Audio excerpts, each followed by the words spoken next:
Sometimes you make a video and you think, this is not going to occupy any more space in my brain because it's so small and so silly and so just insignificant. I'm not going to even think about this again. And then you make some videos and you just keep getting comments about them. This insignificant, very not serious video, and people get mad, and people think you're talking poop about a creator that they love, and it's personal, and like, whoa.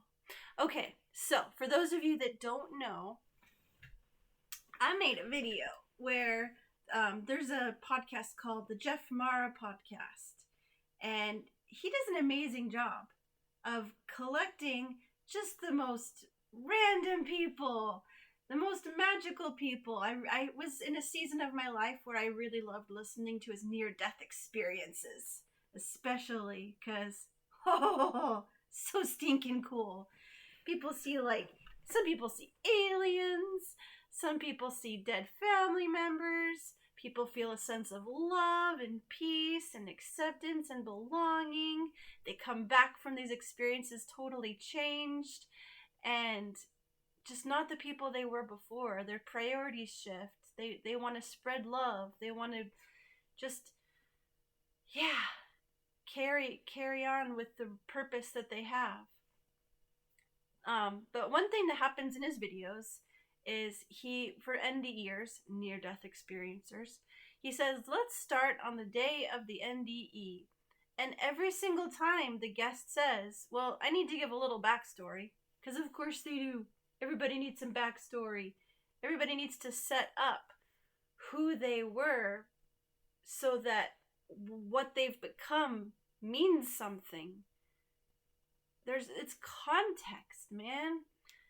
And it just kind of got on my nerves a little bit that he says that when, of course, people need to give some context. And I think possibly the thing that could be misconstrued as being a genuine critique against him was me saying, do better. But I laughed saying it. Like, it was clearly a tongue-in-cheek, thing.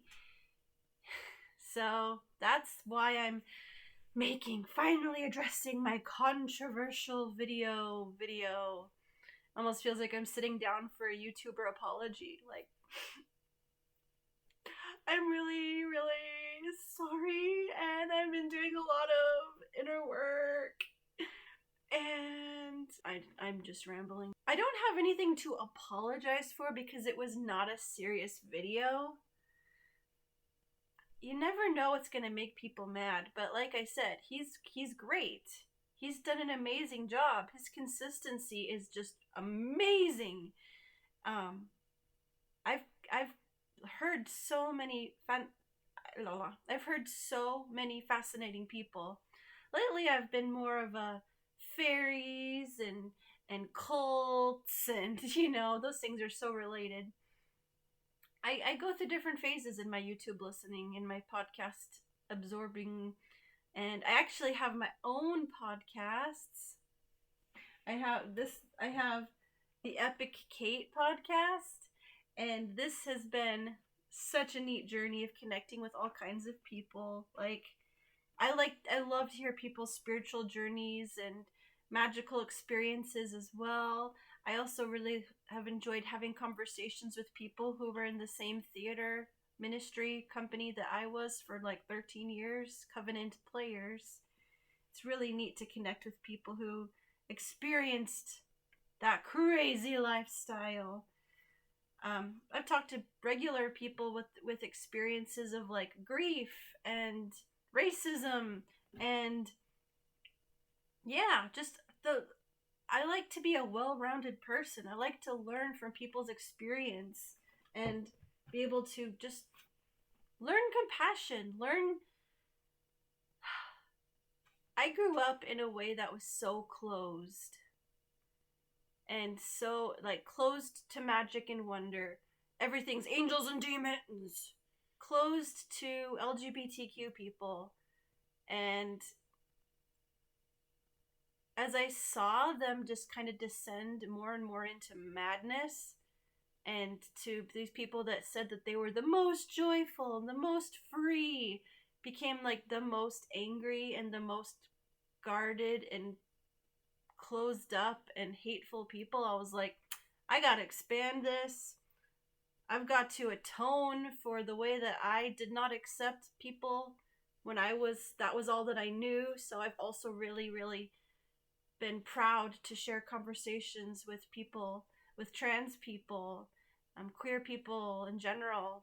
Oh, I've had really great conversations with people who've like I had a series called Reclaiming Your Trauma that was about taking the hardest things that happened and just like, this is what I learned from it. This is the encouragement that I can give to other people who are there. A woman who got out of a abusive marriage with 7 kids. She got out. And yeah, I've probably had hundreds of conversations. It's been a ride. And I also have another podcast. Are you gonna come? Are you gonna not break? Yes, okay. Do you like my super expensive sign? It cost $100,000 to get this designed by a professional. Or maybe I just colored on it. Clearing the creative.